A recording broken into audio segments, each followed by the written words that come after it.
Hello and welcome back to the Across the Pod NFL podcast. I'm, as ever, your host, Annie Davis, here to preview another team in the NFL as we edge closer to completing all 32 teams in the NFL for season previews. And today is all about the Steelers, so I've got with me two returning guests.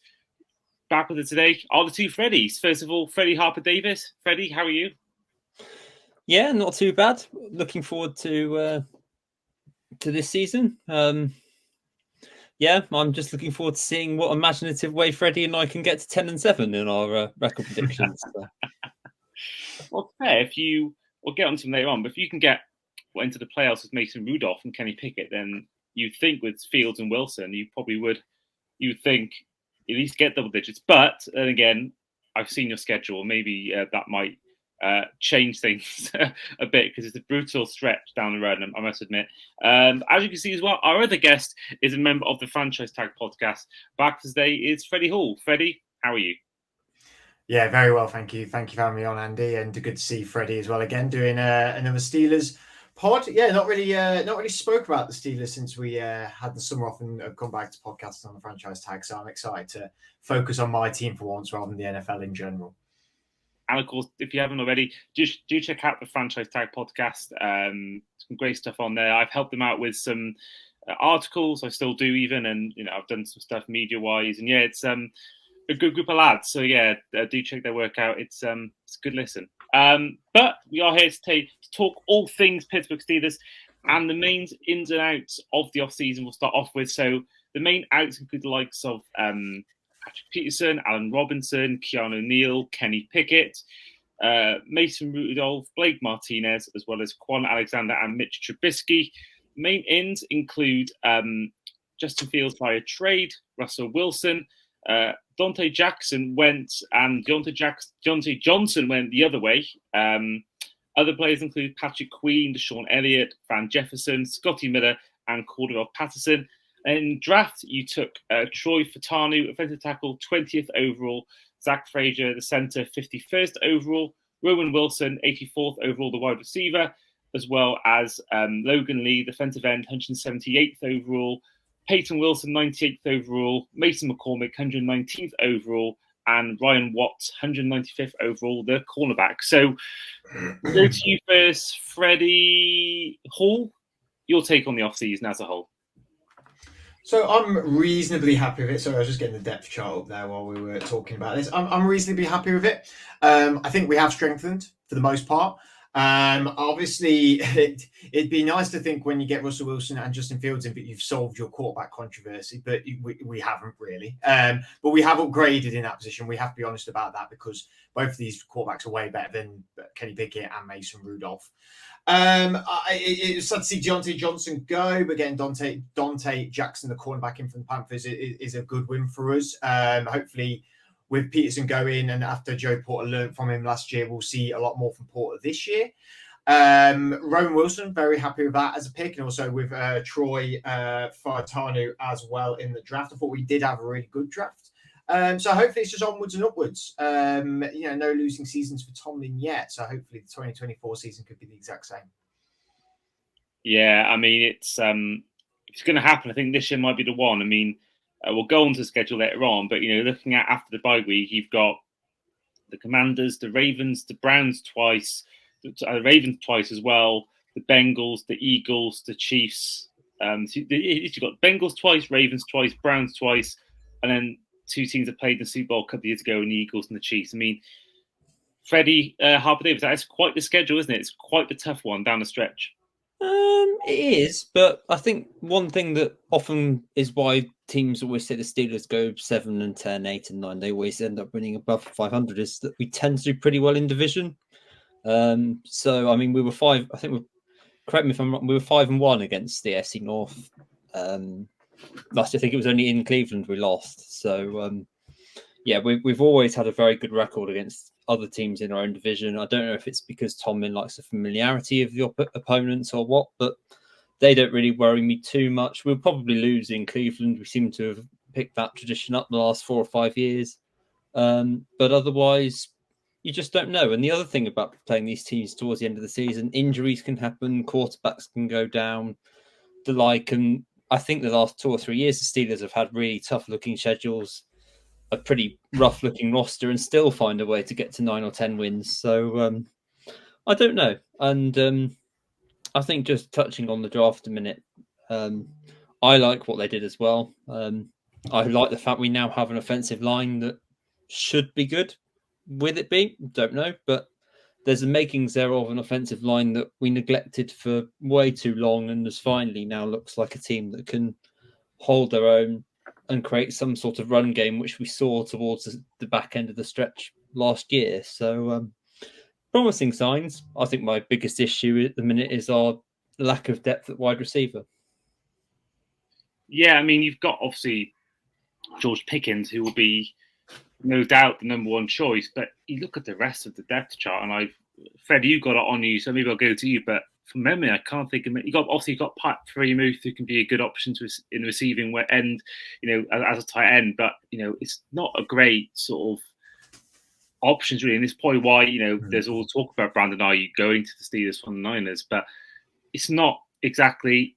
We'll talk about the QB1 in a minute, but it's not exactly the best receiving room in the world, and it's not exactly one that's going to fill Wilson or Fields with too much confidence going into the season that they got the guys to throw to. Well, I think we're looking at the same picture upside down. To be honest with you, you see it one way, I see it another way. I see it as we laid out our stall last year that the running is our strength. I echo what Freddie said about the O-line. It was spotted for too long and longer than it should have been. We should have addressed it way sooner. And now it is looking strong. It's looking healthy. Hopefully we get the production out of Broderick Jones and his continued success that he had last year, and hopefully even more improved this year. Troy Fautanu, okay, he's coming in as a rookie, but he was a top 3 guy in that offensive line room in the draft, and we managed to get him. So we can be really pleased with that. Yeah, you're right, but you are right in the fact that George Pickens, Van Jefferson, Calvin Austin are probably our starters. We've got Roman Wilson, Quez Watkins, and not much after that. I agree that's not looking great, but that's not our plan, I don't think, this year. It is not going to be throwing very consistently. We forget about Pat Freiermuth as well, who's also a very good receiving tight end. We laid out a stall. We're going to be a running heavy team. Jalen Warren, the name just completely went out of my brain for a minute. Jalen Warren had the best yard per carry last season. I mean, he might replicate last year, he might not, but him and Najee Harris as that thunder and lightning combination is still a really good combination for the Steelers. And I'm sure we'll talk more in depth about Brandon Aiyuk, and obviously the big swirling rumor is he will be a Pittsburgh Steeler.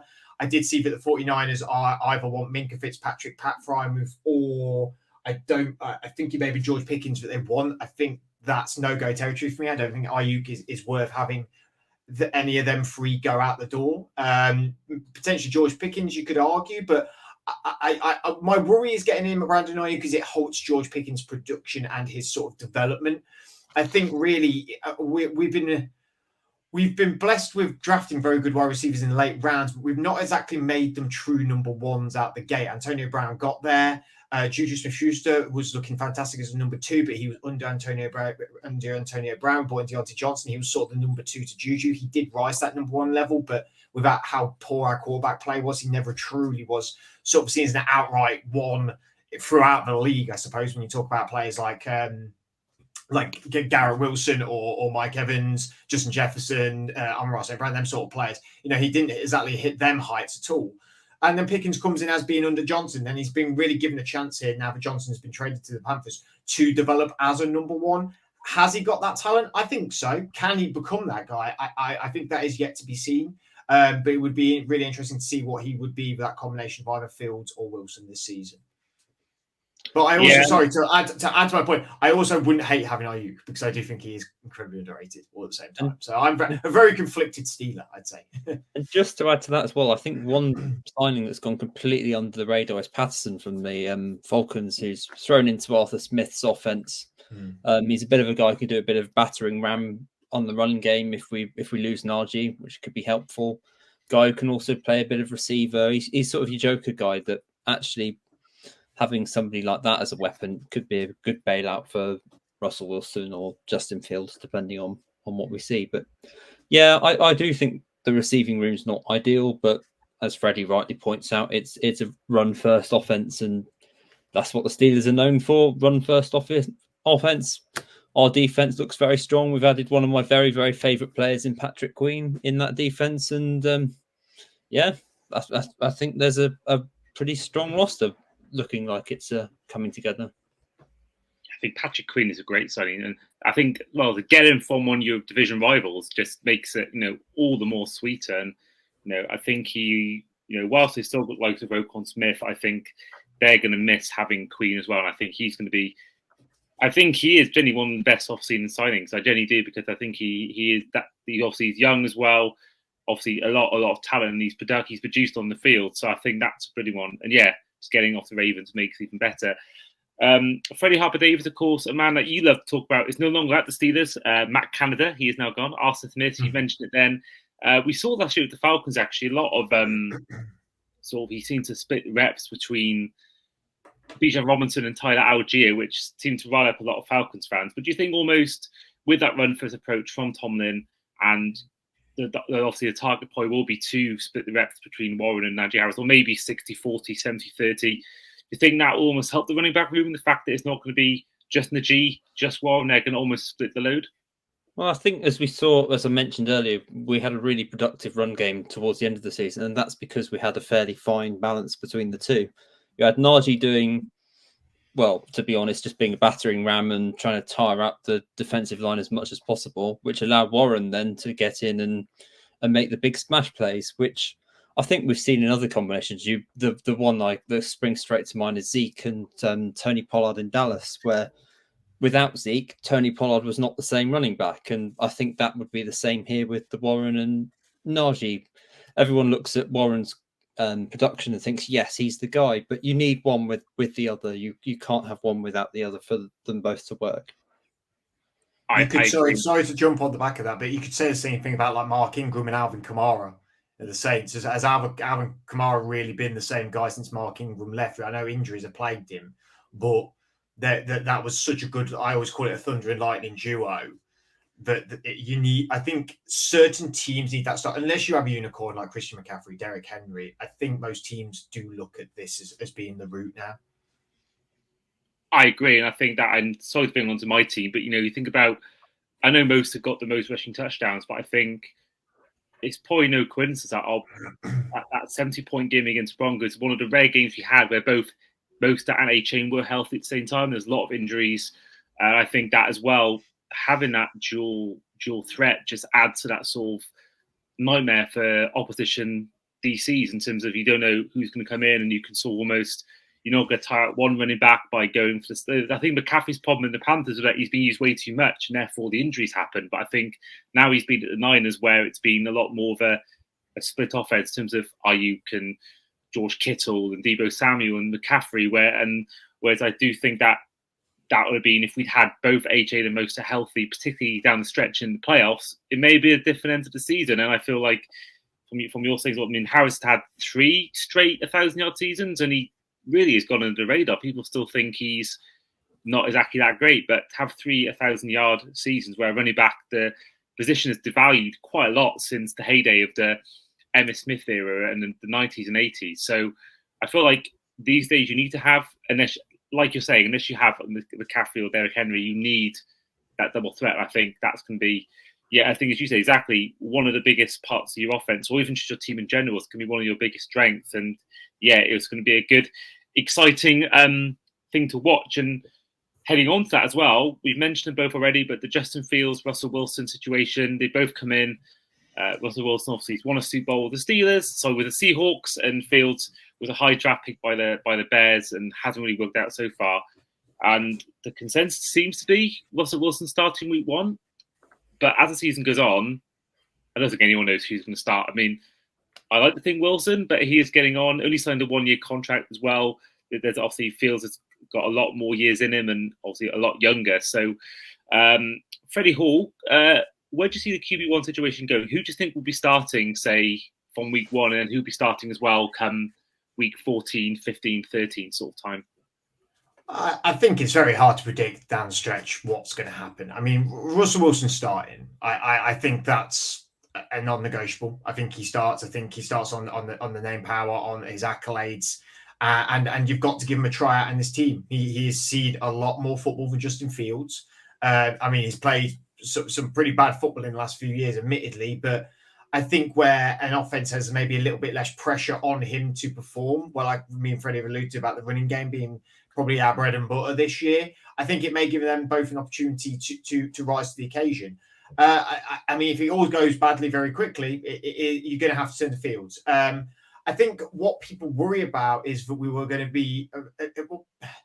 People don't get the context of that. It's not the Aaron Rodgers, Jordan Love situation. It's not where Aaron Rodgers went and Jordan Love came in and then you can pay him a lot of money. I think Wilson, both on a year contract, Wilson could perform well this year and Fields can learn from him. And Wilson can go at the end of the year and we could sign Fields to a 2-year deal because we've seen what he likes. He's had a year of learning under Wilson, very similar style of quarterback as well. So, and a very cheap to the team as well. Like, he's not going to be paid the money that some of these guys have just been paid in, like Trevor Lawrence and players of that ilk. Yeah, all right, age won't be on his side, but I don't think we're looking. We could have done this a long time ago, getting the young quarterback and getting a guy that we could ride for a long time. I know we did it with Kenny Pickett, and I think we sort of snapped at that opportunity when we really shouldn't have. We could have gone for Jalen Hurts before. I've harped about this on so many podcasts, but I always thought it was wrong for us to take Chase Claypool in the second, and we should have gone Jalen Hurts. I'm not saying Jalen Hurts was going to be the Jalen Hurts he is today in this team, but I thought that we got to the barn too late rather than early, and we paid the price for that. And that was with Kenny Pickett. We were forced into a hand of doing that. And now we're an opportunity where we've got two very, very capable quarterbacks, and both have a lot of. It's strange that Russell Wilson now has a point to prove because he's been phenomenal for a lot of his career. He carried the Seahawks on his back, I thought, after their defense started to lose their Legion of Boom squad. I felt like they had a lot of winning seasons because of Wilson, and it was all about defense when really Wilson was really driving the offense. Yeah, he's had a bad time in Denver, but he's still been a quality quarterback. Won the Super Bowl, lost the Super Bowl admittedly as well, but he's got a lot to give to this team. And I think Tomlin is about characters and about sometimes about characters that want to go out there with a prove it attitude. And I'm going to prove you all wrong attitude. And Fields has that as well. Has had a great time in Chicago, has been doubted in Chicago, has probably thought in his brain, why is this franchise not invested in me enough when they really could have, when they had the budget to be able to do that as well. So I think it's really exciting how both of these. I do hate quarterback controversy. I hate it. I hated the whole Pickett and Trubisky situation. Not at least, but I thought they were both poor quarterbacks, but also the fact that there was sort of this disgruntlement right before the season started. I do hate that. I do want us to sort of, we should have outright said who starter was in a couple of weeks ago. I don't really feel like we have done that as such yet. So it is a weird situation to be in. I'm not entirely negative about it. However, I feel like I do have a bit of a track record on this podcast with both of you of I'm more of the optimist than Freddie can be. But I also think Freddie also is surprisingly optimistic sometimes as well. So yeah, we will find out later on as well, as we alluded to before in our win-loss tie section, just how optimistic you two are ahead of the season. We will go into that later on, but we mentioned it on the Denver Broncos episode. That was only out a couple of days before this one's been released, where Tony made the point that Russell Wilson had 24 touchdowns and 8 interceptions in 2023. That is not a bad record for a guy that was seen as over the hill. And don't get me wrong, the stats the year before were really bad, but yeah, in what was in a bad year supposedly, well, more improved than the first year, but still seen as not his usual standards. That's not a bad stat. And he played most of the games. I know he didn't play the last 2 or 3 games or so, but to play 15 games, have that sort of stat line, it's not bad. And like I said before, and I've said it before a lot of times about the Steelers recently, that yeah, if you can go playoffs with Rudolph and Pickett, who neither of them are great quarterbacks, then surely you got to think that you guys can get double-digit wins with either Wilson or Fields. So Fields, hasn't done it so far, but I do think at the same time the Bears did fail him, because you think about now, I mean, it feels obviously Caleb Williams coming into a team that's had 7 wins, taking in Keenan Allen, DeAndre Swift, already had DJ Moore and Cole Kmet. I mean, Fields would have dreamed of that 2 or 3 years ago when he was drafted. He had no one to throw to really for the first year.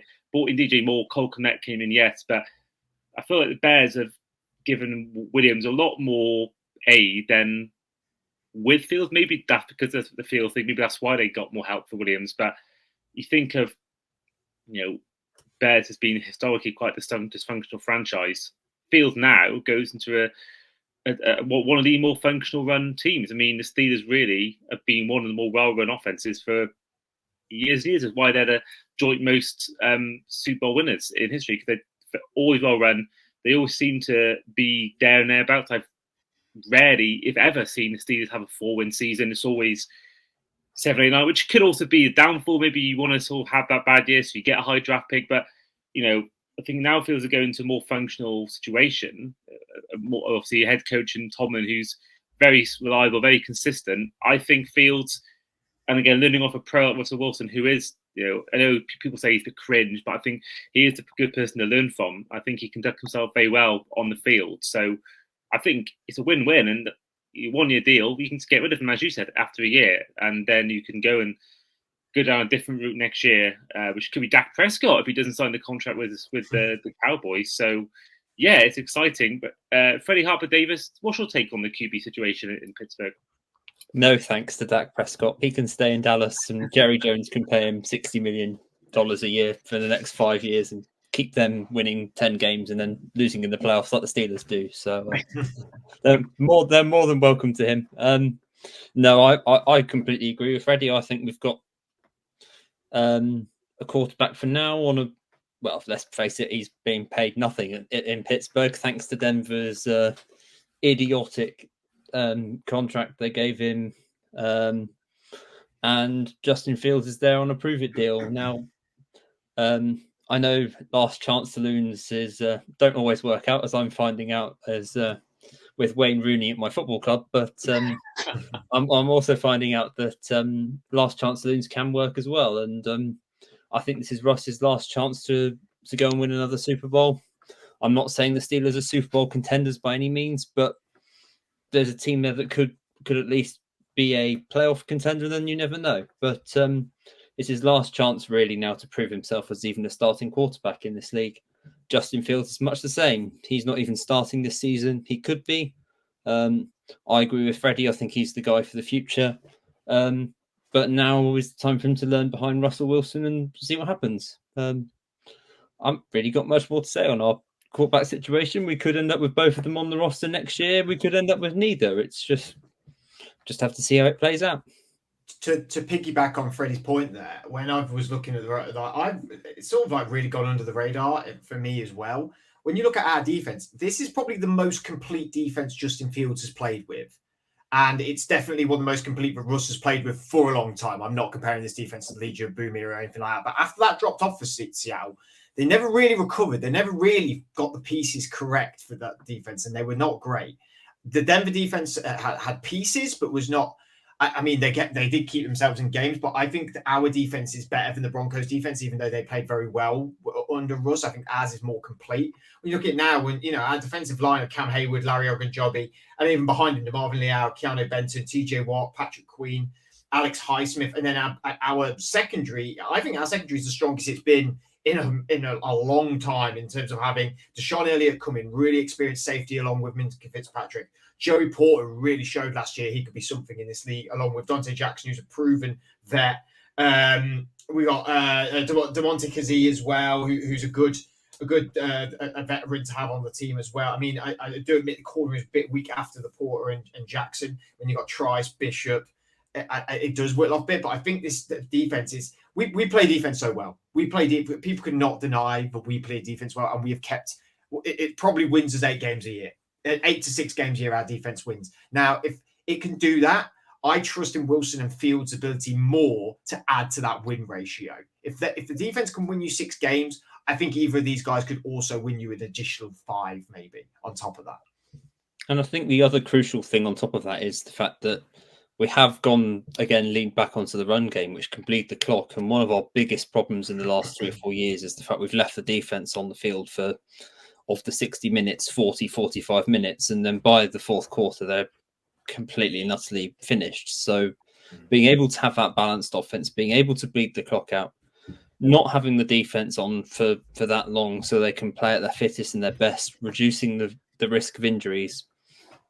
You never know. You really don't. And one last point on Fields. What I love as well is that you go back to the Michael Penix pick with the Falcons. They were picking him because they knew they were never going to be, for a while anyway, for the next 3 or 4 years, in a position to get a quarterback high in the draft. Now the Steelers are going to have the same situation. They're never going to be a 4-win team. They're never going to be a 3-win team because of Tomlin. So therefore, they're never going to be in a position, which is why it's probably come to this situation in the first place. They're never going to be having a draft pick high enough to go and get the next prodigy, whether it's Arch Manning in a few years or whoever it is in the next couple of years. And what I like is that they've gone for a guy that, he's had a bad time, but he was in the top 11 picks for a reason, and there's a reason why the Bears traded up to get him from Ohio State. So I think what I love is that you've almost built for the future while still having a good. You haven't had to tank to go and get a quarterback, a young prospect like Fields. You've gone for a guy, albeit he didn't have a good time there. That's how you got him. But I think what I love is that now you haven't got to really tank now to get a good quarterback, because if Fields does perform well, then you've got the guy there. So I think really you've set yourselves up for the next 10, 15 years potentially, if Fields is to work out. So I think it's a really smart move, and I love it. And I think, it should be, we've seen what he can do in Ohio State, and I think we've seen the times in the NFL with the Bears what he can do at that level. So I think you guys have really, this is why you are one of the more functional front offices, is because you can do stuff like this. So I think, it really is a win-win. Unless they're both bad, and then it's back to square one. But I think one of them will be good. Whether it's Wilson or Fields, I think one of them will at least be competent enough to win you guys games. So I think it's great. Moving on to our final segment, which is going to be our win-loss tie section. So for those of you who are new to this podcast, each fan who comes on predicts their team's record by going through each game and answering with a win-loss tie answer. So week 1 is on the road to the Atlanta Falcons. We're going to go first. We'll go with Freddy Harper-Davis. Win, loss, or tie? Oh, well, the weird thing about this is that I am big on. I love that Falcons offense, and the fact they've added Kirk Cousins in there now. I know we've got Penix Jr. behind them, but that offense, I thought they'd win the division last year. It's a poor division. They obviously didn't, and the problems there stem back to Arthur Smith and all sorts of other things, their quarterback situation. But now they've finally got a classy quarterback. It depends how he is going to be coming back from injury. The weird thing is, though, as much as I like the Falcons, I think the Steelers will go into Atlanta and beat them. So I think we'll win that first game. Okay, so then week 2, Freddie Hall, you're on the road to Wilson's old team, the Denver Broncos. I think we beat the Broncos as well. I think that the defense will be good for them, but I don't think their offense will be clicking. They got Bo Nix starting. He's still going to be young. It's going to be his second game in. There's still going to be them butterflies. I can see us winning there. Not easily, but I think we go to. In fact, I think we have to go out like a shot in these first 6 games. We have to, winning in them first 6. I think is going to be paramount for our season. I think as well was the way Tomlin has tended to start quite slow in recent years. When you pick up as the year goes on, you seem to really improve second half of the year. So I think this year might be the one where you need to change that track record. Before we do carry on, actually, you did go 10-7 last season. You both came on last year's for the podcast.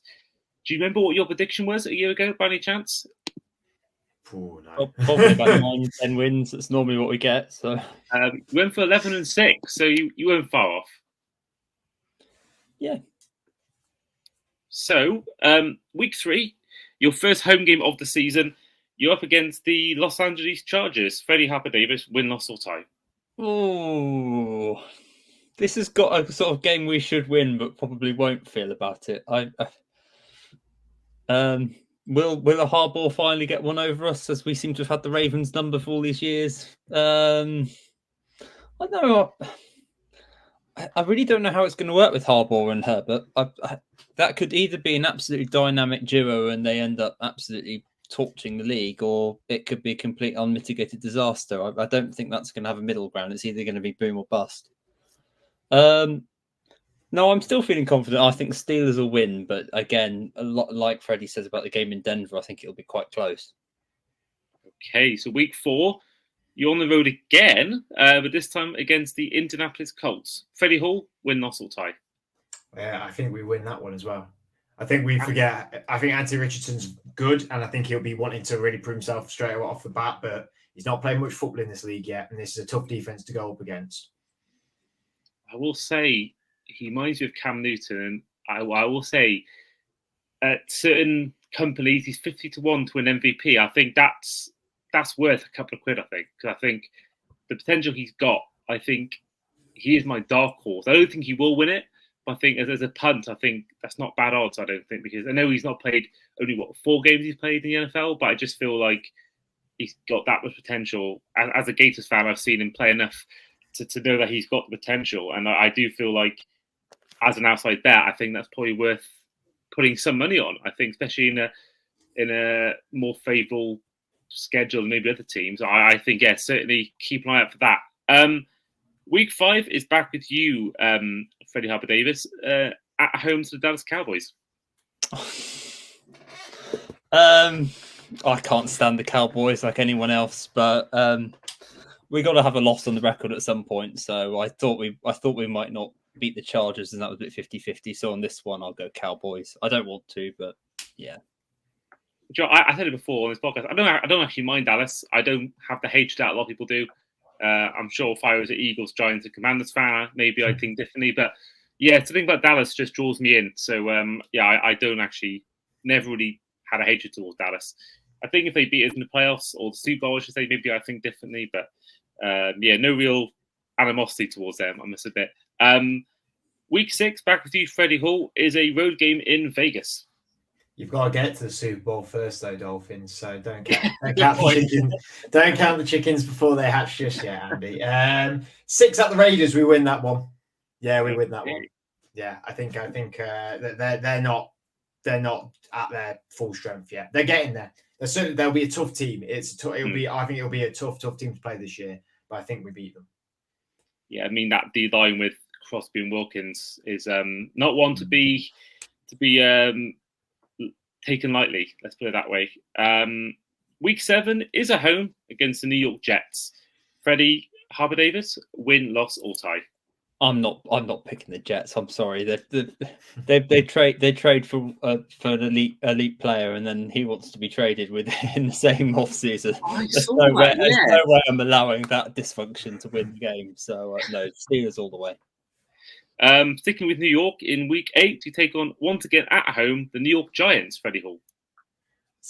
We beat the Giants. We blow the doors off the Giants. But I do disagree. I think the Jets beat us. I just think their defense is so good. I just think it's so good. And it's just their key to their team. And if Aaron Rodgers can play like Aaron Rodgers can play, and their defense can play, this could be it could be a scary team this year, the Jets. I know the dysfunction of Hassan Reddick, but I'd question why Hassan Reddick left the Eagles in the first place, in a way, to be honest. Well, money-wise, I can imagine, but... It's a scary prospect, and I know it's not hard to be in this position because there's been such a bad history of quarterbacks, but Rodgers' his last season in Green Bay, which is one of his worst in his career, yardage-wise, would put him the 4th or 5th most yards in any Jets quarterback season. So it just shows the kind of upgrade they're getting at the position compared to what they've had. And I think that, I think Salah's sort of had every year he's been there, he's had some sort of problem, whether it's, Zach Wilson's a bust or Rodgers gets injured after 4 plays. And I think the O-line's been improved as well. I do feel like they are, all the hype last year has almost been put on pause for this year. And I think they're going to be a team I still think to look out for. I think they're in a tough division against 2 other sort of good teams, as well as the Patriots, who aren't a good team. But I think, they're one to... It really all goes sort of... Usually you will do or die by Rodgers, and if he's healthy, then I think they'll be like the Bengals. Really, if their quarterback's healthy, they'll do all right. But if either Burrow or Rodgers get injured, I think that's both their seasons done. 7-1 at the bye is a bit ambitious. Yeah, that's both of us. That's pretty ambitious.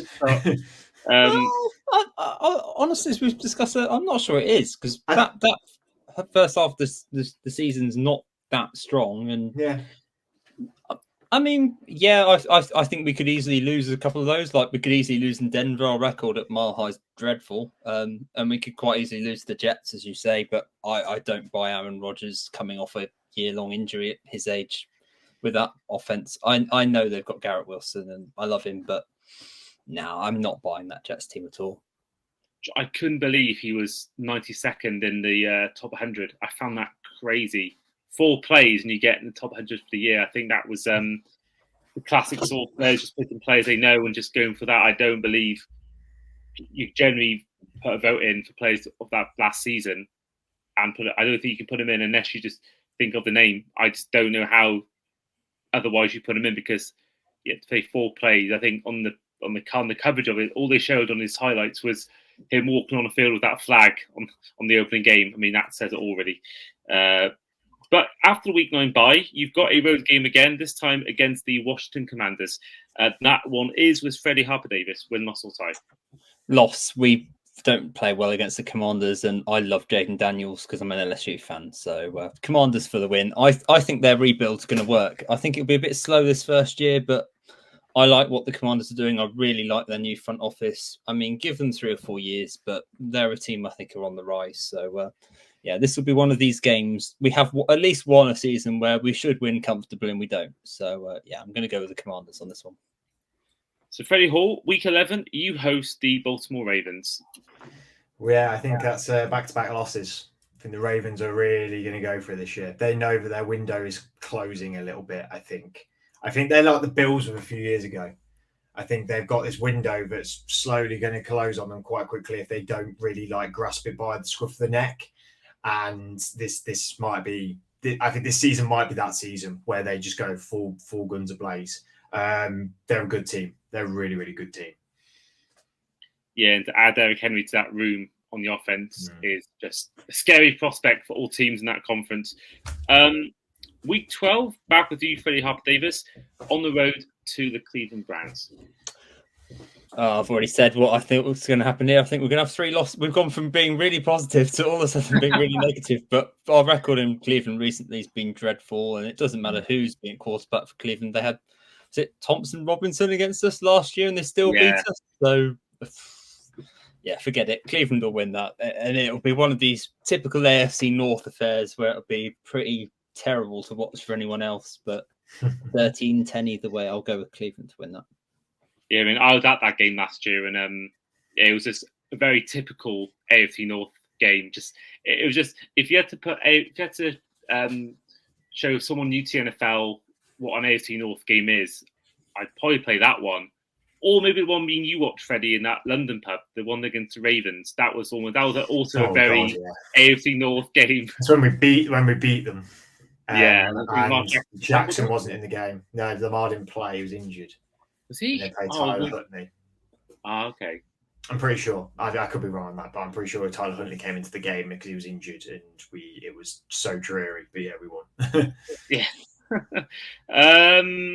Week 13 is back with you, Freddie. Freddie Hall is with on the road to the Bengals. The losses continue. They start to stack up. Oh my goodness.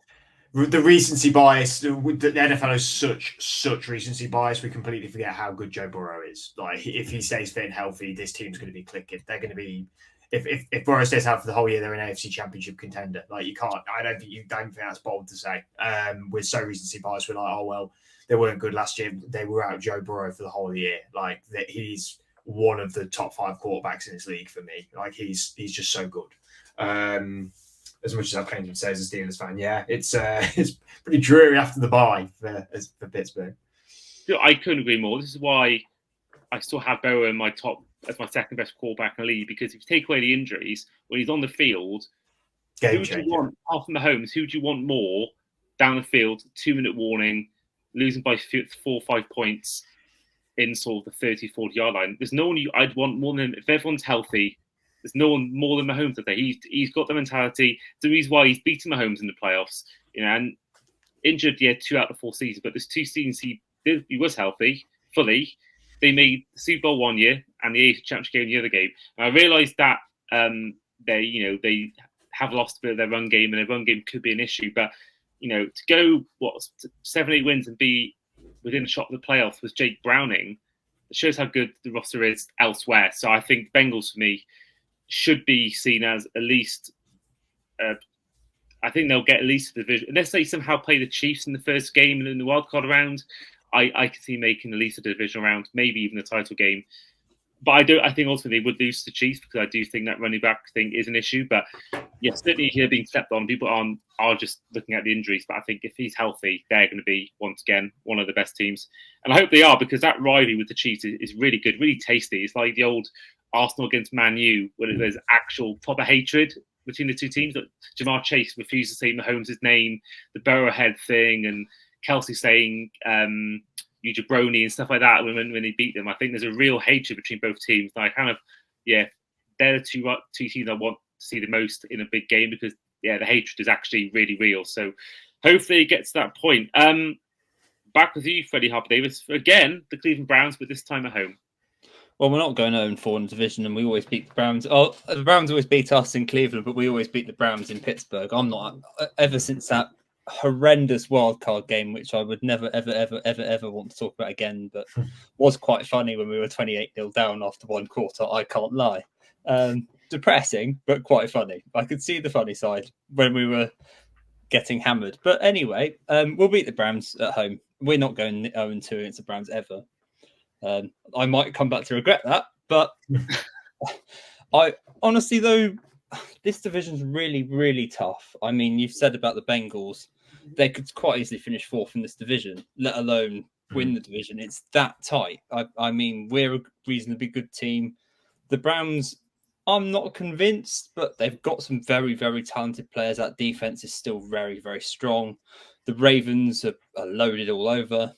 The Bengals could have I think they've got the weakest defense of the four teams. Not that keen on their run game. You're sort of basing them being really good on Burrow, Chase, their receiving group. I don't know. You could quite easily see them being fourth, but when it comes to the Steelers in an AFC divisional game against the Browns at home, I'm going with the Steelers. I do think as well that I think you could generally finish fourth in that division and still have 9 wins. I think that all 4 teams have a legitimate case to win that division, and I do think. I think both North divisions are actually really, for me, really interesting. I think that NFC North as well, certainly 3 to 4 teams in the Packers, Lions and Bears, I think they're all 2 very intriguing divisions. And I think they're ones that neutrals, I think, will really enjoy. Maybe not fans of the teams of the division because it's going to be tense all over. But I think as a neutral, I think that's 2 really good divisions to watch. And I'm really intrigued how both of them do in this season. Week 15 is a road game. It is against the Philadelphia Eagles. Freddie, Hall, win, loss or tie? I think we do lose that, unfortunately. I just think the link is just so hard to go to, especially late on in the season. We're seeming like we're not in form at all. I don't think you then go and find form at Philadelphia at all, unfortunately. I don't think the Eagles are once what they once were, but it's a hard place to go. You get into the winter months there. I mean, I know we know about the winter in Pittsburgh, but the Pennsylvania derby, I suppose, is one going to the link. But I can't see us coming out with a win. Okay, so Freddy Harper-Davis, in week 16, you travel on the road to your favourite team, the Baltimore Ravens, and we'll beat them. I think that. If we lose in Pittsburgh, we'll beat them in Baltimore. I could honestly see all our AFC North games being one win, 1 loss. We seem to have a very, very good record against the Ravens in recent years, as I mentioned earlier. Lamar is often not fit. Late in the season, he might be, he might not be. But even when he is fit, for some reason, I don't think he's ever performed. He did have a good performance against us last season, but couldn't get the job done. But for some reason, he just can't seem to get the job done against the Steelers. And I think we're on 6 losses now. We're going to have to go into Baltimore and win. And we've had to go into Baltimore and win at least 2 or 3 times in the last 4 seasons to get into the playoffs. And I think in this scenario, the same will be again. So I'm going Steelers win. Well, this is actually not the first time. We've had about 3 or 4 teams now where you play the Ravens and Chiefs in back-to-back weeks. I don't know what the schedule makers are doing, but week 17 is against the Kansas City Chiefs. Back with you, Freddie Hall. Win, loss or tie? I'm completely fine with Mahomes and company coming into Heinz. Well, into it's not the Heinz Stadium anymore. What's it called now? Acrisure Stadium. I was about to say Acrisure Allegiant Stadium, but that's the Raiders Stadium. I'm totally cool with them coming in and beating us. They're going to come in and beat us. I'm fine with that. That's something every NFL fan's got to be content with at the minute. Is the Chiefs coming in and running the show. Yeah, I agree. And then finally, Week 18, Freddy Harper-Davis is at home to the Bengals. I'm sticking with what I said. We would lose the first game, so we'll win the second game. So, yeah. So that means that you will finish, according to both of you, with a 10-7 record, which you would think just about gets you in the playoffs. Is that sort of quite a tough division, a tough conference, but you got the thing that get you sneaking in as a wildcard team. Freddie Hall, first of all, for you, if you get to the playoffs with that 10-7 record, how far will you go in the postseason? Depends who we play. It depends who you play, and depends the day of it, and it depends on so many variables. I think if we went in the way this season's ended, it was us doing it. We were out in the first round. I think we completely lose momentum by this point. We get some wins, but it's a scrappy win by the time we get into the playoffs. And I don't think we do great from that. The one thing a lot of people took the mick out of us last year for it, but didn't realise that we were still winning, is that we are very comfortable with going down. We're very comfortable with being down by a few points early. It's fine by the Steelers. They're fine with that.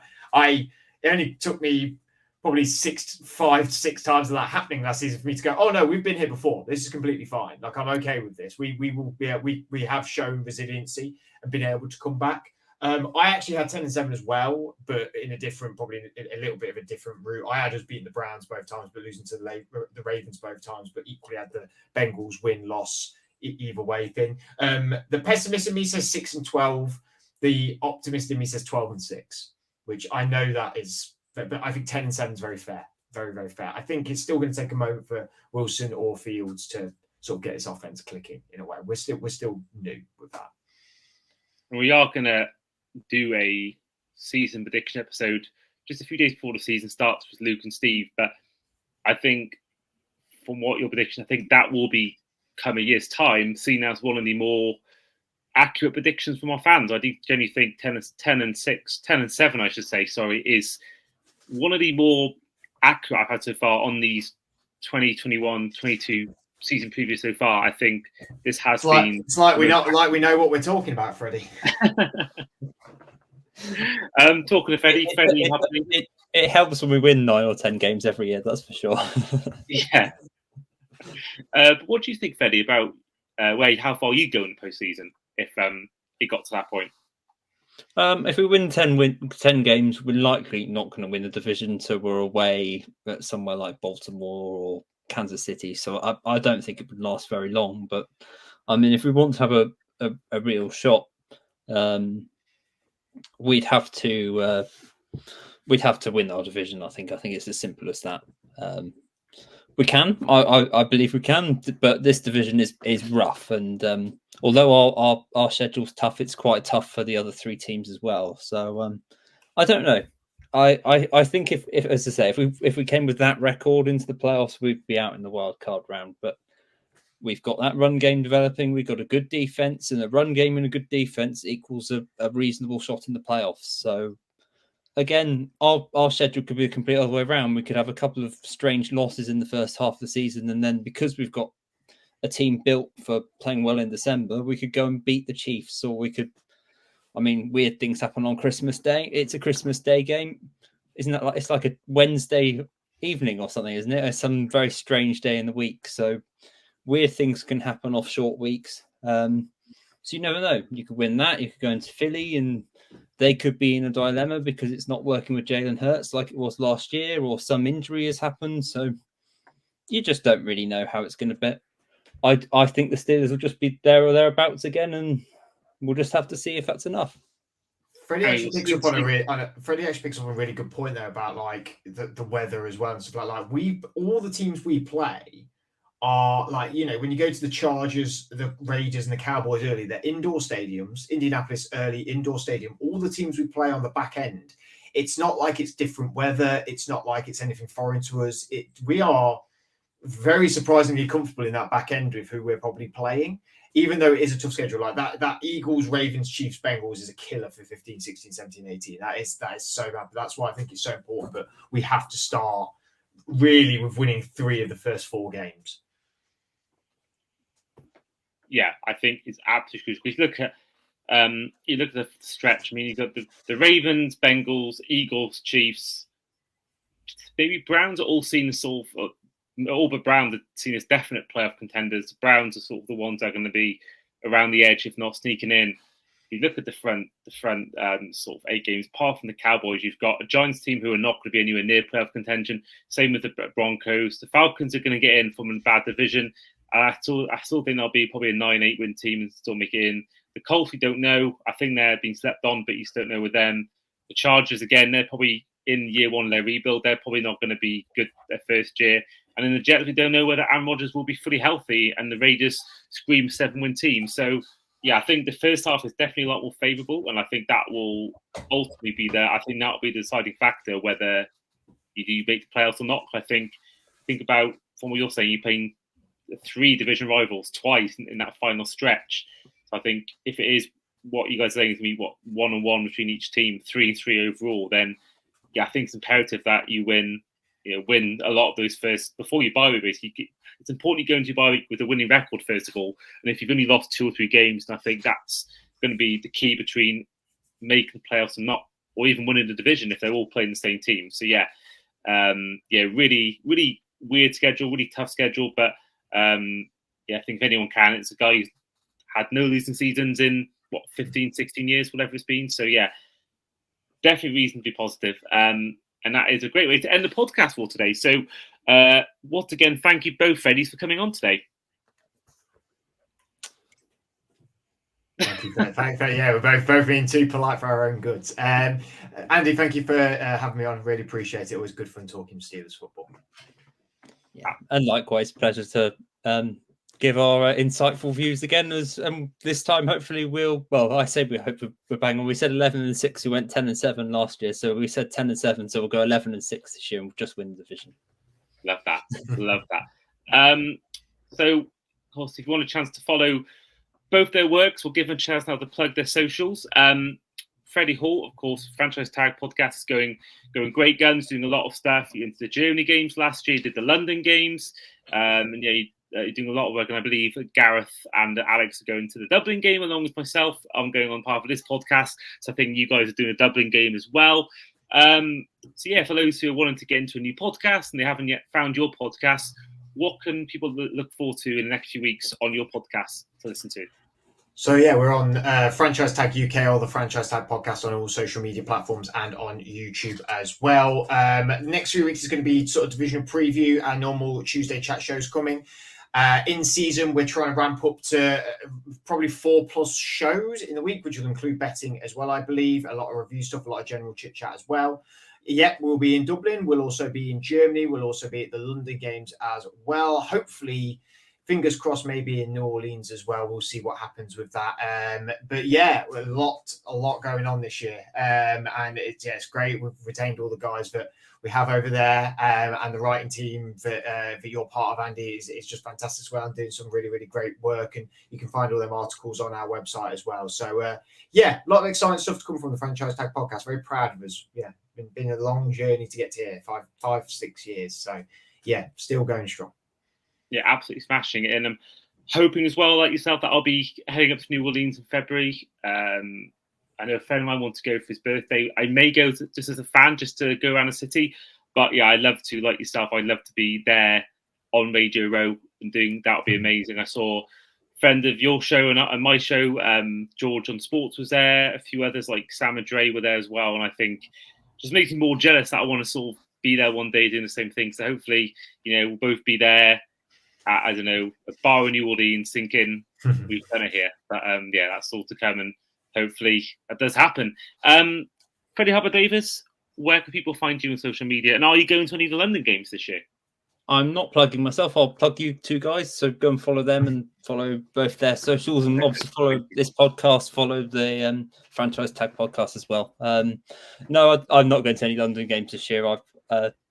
I wasted good money watching the Euros instead. So that was my plan. I think the London games are great to watch, sort of every so often, but I'm not that keen on the matches. I think I'd rather save up and finally, because I've never seen the Steelers live, so I finally want to go and see the Steelers, whether that's an international series game or actually in the US as well. So yeah. It's been a long time since they've been in London. I mean, there's probably more chance of playing an NFL game in Dublin at this point than London, with all the Irish links that you guys have. But obviously, I realise that not everyone can do it. But if you can get out there, then I would recommend it, because it is. I'd go in September because it's awfully cold in November when I went. But yeah, if you can go, it's definitely a good experience. And I think you have a blast. But that is where we'll end the podcast for today. This has been our Pittsburgh Steelers 2024 season preview with your host, Andy Davis, and our guests today, both Freddys and Freddy Harper-Davis, Freddie Hall, and we'll see you guys for our next team season preview. See you then.